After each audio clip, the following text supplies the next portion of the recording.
तो स्टूडेंट आज की वीडियो में हम स्टार्ट कर रहे हैं क्वेश्चन नंबर। यहाँ पे जो हम आपका क्वेश्चन नंबर है area related to circle exercise है 12.2 NCERT books mathematics. Question number 7 को सॉल्व कर रहे हैं। क्वेश्चन नंबर 7 आपसे क्या कह रहा है, a chord of a circle of radius 12 centimetre, यानी कि एक जो है सर्किल है जिसकी रेडियस क्या है 12 सेंटीमीटर है और उसकी कॉर्ड जो है, ठीक है ना, a chord of a circle of radius 12 centimetre subtended an angle 120 at the centre, यानी एक कॉर्ड के सेंटर पर जो है सेंटर से एक 120 डिग्री का जो है वो एंगल बनता है और जो सर्किल है उसकी रेडियस क्या दी हुई है 12 centimetre. Find the area of the corresponding segment of the circle. तो करस्पॉन्डिंग सेगमेंट जो है, यानी सेगमेंट क्या है आपका SUT, इसका जो है हमें एरिया जो है वो फाइंड आउट करना है, ठीक है ना। तो यानी कि अब हम यहाँ से देख लें, जो हमें एरिया जो फाइंड आउट करना है वो अपने किस पोर्शन का करना है, हमें अपने इस पोर्शन का जो है वो एरिया फाइंड आउट कर लेना है, ठीक है। इस पोर्शन का हमें जो है वो एरिया फाइंड आउट करना है। तो स्टूडेंट स्टार्ट करते हैं सॉल्यूशन। तो देखिए क्या करेंगे, सबसे पहले हमें पता है कि एक जो परपेंडिकुलर लाइन है ओ वी, ये किस पे है, आपके एस टी पर परपेंडिकुलर लाइन है। जब ये परपेंडिकुलर लाइन बनाएगी तो यहां पर आपका राइट एंगल बन जाएगा। कौन सा बनेगा, राइट एंगल, यानी 90 डिग्री का एंगल, ठीक है ना। तो अब थोड़ा सा स्टेटमेंट बना के हम करते हैं, यानी कि क्या नोट करेंगे, let us draw O V perpendicular on chord S T, यानी कि हमने एस टी पर एक परपेंडिकुलर लाइन जो है ओ बी खींची, ठीक है, ये हमने ड्रॉ कर दी।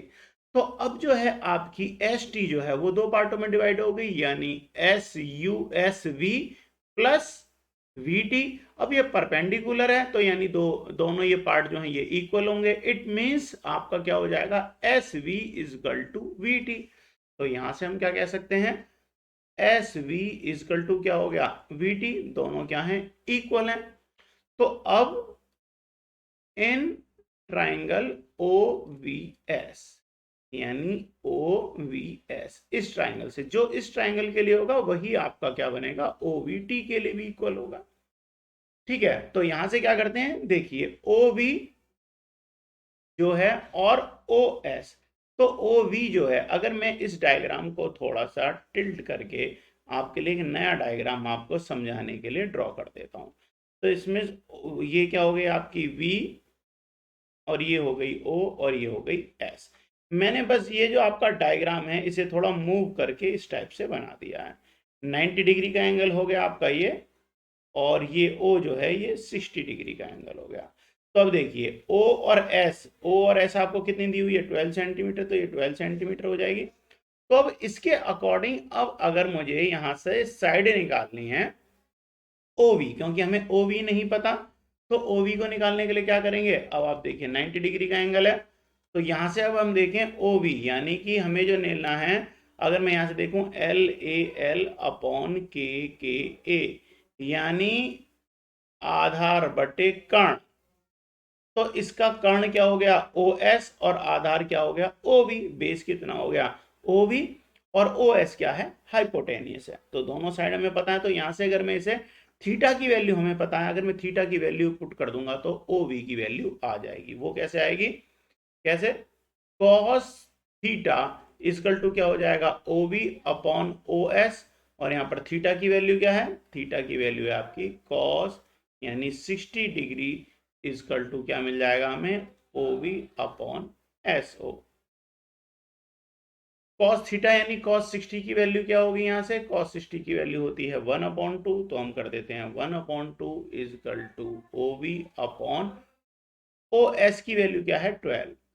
तो यहां से अगर मैं इसे डिवाइड करूंगा 6 टाइम, यानी कि OB इजकल टू क्या आ गया आपका 6। तो OB की वैल्यू हमें यहां से क्या मिल गई है, 6 मिल गई है। OB की वैल्यू हमें क्या मिली है, 6। अब हमें क्या है, हमें एस वी की भी वैल्यू चाहिए। एस वी जो है इसे भी निकाल लेते हैं। यानी अब यहाँ से ये क्या हो जाएगा, आपकी परपेंडिकुलर साइड हो जाएगी। तो ये परपेंडिकुलर साइड आपको कहाँ मिलेगी, साइन के फॉर्मूले में मिलते हैं। It means sine theta equal to क्या हो जाएगा, S V upon S O. S V upon क्या हो जाएगा, एस ओ। यानी कि साइन बराबर क्या होता है, साइन बराबर होता है लंब बटे कर्ण, यानी लंब परपेंडिकुलर साइड अपॉन हाइपोटेनिस। तो S V upon O S. तो यहाँ पे इन वैल्यूज को अगर मैं रख देता हूं, तो साइन 60 की वैल्यू क्या होती है, साइन 60 की वैल्यू होती है आपकी √3/2। और एस वी की जो वैल्यू है वो हमें फाइंड आउट करनी है। ठीक है, एस वी। और ओ एस की वैल्यू क्या है आपकी, यहां से ओ एस की वैल्यू आई है 12। तो 12 हो जाएगी, यहां से इसे मैं डिवाइड करूंगा 6, और इसकी क्रॉस मल्टीप्लाई हो जाएगी। तो यहां से हमें नया क्या मिलेगा, एस वी इजकल टू 6√3। तो हमें तीनों वैल्यू जो हैं वो अपने क्वेश्चन की मिल गई हैं। ठीक है ना, एस वी की वैल्यू हो गई 6√3। अब एस वी, अब अगर मैं थोड़ा डायग्राम पे चलूं तो ध्यान दीजिए, एस वी की वैल्यू क्या है, एस वी की वैल्यू है 6√3।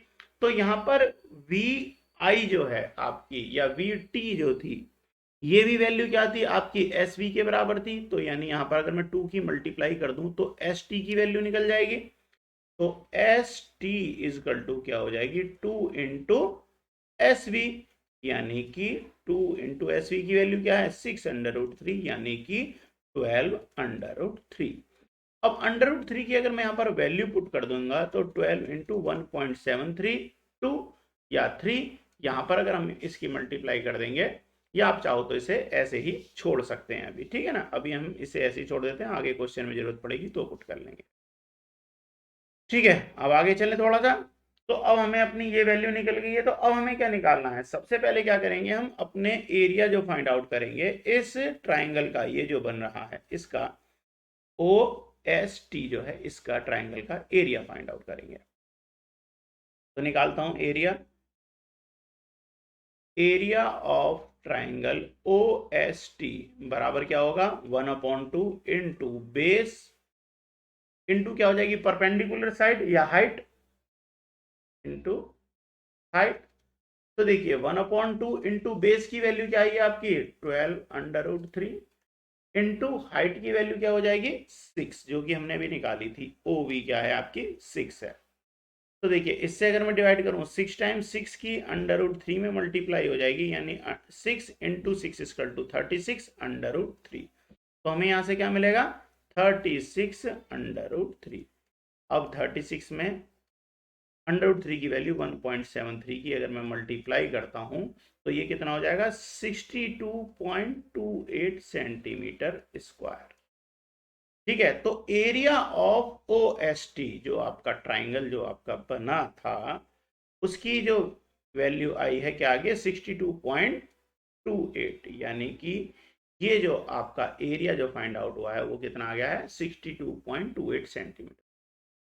अब हमें करना क्या है, क्योंकि हमें अपने इस पोर्शन का एरिया फाइंड आउट करना है, तो पहले हम निकालेंगे area of sector O S U T, यानी area of sector O S U T. तो उसके लिए फॉर्मूला क्या होता है, थीटा अपॉन 360। तो यानी पहले स्टेटमेंट बनाते हैं, area of sector O S U T equal to क्या हो जाएगा, theta upon 360 into pi r square. तो थीटा की वैल्यू क्या है, सेंटर पर कितने डिग्री का बन रहा था, 120 डिग्री का एंगल था, और 360 इंटू पाई की वैल्यू 3.14 डेसिमल है, इंटू रेडियस क्या है 12। तो 12 इंटू 12 कर देंगे स्क्वायर के लिए। ठीक है, अब इससे 0 से 0 कैंसिल हो जाएगी। तो चलिए करते हैं, 0 से 0 कैंसिल। अब 12 से कितना हो गया, 1 टाइम, और ये हो गया 3 टाइम। 12 इंटू 12 इसका 144। तो यानी अब हमें नया क्या मिल जाएगा, 1/3 इंटू 3.14 इंटू 144। अब इनकी अगर मैं पूरी कैलकुलेशन करूंगा तो कितना आ जाएगा, 150.72 सेंटीमीटर स्क्वायर। ठीक है, यहां से पहले हम इसे कैंसिल आउट करेंगे, फिर 144 की मल्टीप्लाई कर देंगे, तो 150.72 सेंटीमीटर स्क्वायर आ जाएगा आपका एरिया ऑफ सेक्टर OST। अब अगर हमें निकालना है, अगर मैं इस एरिया ऑफ सेक्टर में से एरिया ऑफ ट्राइंगल अगर मैं माइनस कर दूंगा तो हमें एरिया ऑफ सेगमेंट SUT जो हमसे पूछा था फाइंड आउट करने के लिए, ये एरिया हमारा निकल जाएगा, SUT का एरिया। ठीक है ना। तो अब इसे बिल्कुल ऐसे ही करेंगे। तो यहां से लेते हैं, हमें निकालना क्या है, area of segment SUT is equal to area of sector, short में लिख रहा हूं OSUT minus area of triangle, triangle OST। ठीक है। तो इसका हमने एरिया निकाल लिया है 150.72 सेंटीमीटर स्क्वायर। और एरिया ऑफ OST कितना आया था आपका, एरिया ऑफ OST आया था आपका 62.28 सेंटीमीटर स्क्वायर। ठीक है, मैं एक बार आपको चेक करा देता हूं कि यही आया था आपका एरिया। ठीक है। तो अब अगर हम इन दोनों को माइनस कर देंगे, तो मैं माइनस भी कर देता हूं।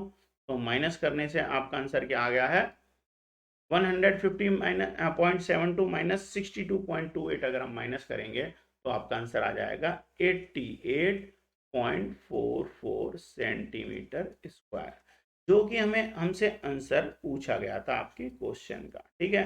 तो हमारा आंसर कितना आया है, एरिया ऑफ जो आपसे सेगमेंट जो निकलवाया था, एरिया ऑफ सेगमेंट SUT, उसकी वैल्यू क्या आई है 88.44 सेंटीमीटर। डेसिमल में इसमें थोड़ा बहुत अंतर भी आ सकता है, जैसे कि आप उसकी √3 की वैल्यू रखेंगे तो थोड़ा बहुत माइनर सा 0.3 में, पॉइंटों में आंसर आएगा, इससे ज़्यादा आंसर नहीं आएगा। तो स्टूडेंट्स आपका एरिया ऑफ SUT हमने निकाल लिया है। सबसे पहले बता दूं, पहले क्या करोगे आप, एक बार में एरिया ऑफ जो है आपका सेक्टर निकाल लोगे OSUT, और उसमें से ये एरिया ऑफ ट्राइंगल माइनस कर दोगे तो आपका SUT सेगमेंट का एरिया आ जाएगा। वो वैल्यू हमें मिल गई है, वो कितनी आई है आपकी 88.44 सेंटीमीटर स्क्वायर। तो स्टूडेंट इसी के साथ आपका ये क्वेश्चन नंबर 7 कंप्लीट है। नेक्स्ट वीडियो में नेक्स्ट क्वेश्चन के साथ मिलते हैं, जब तक बाय बाय।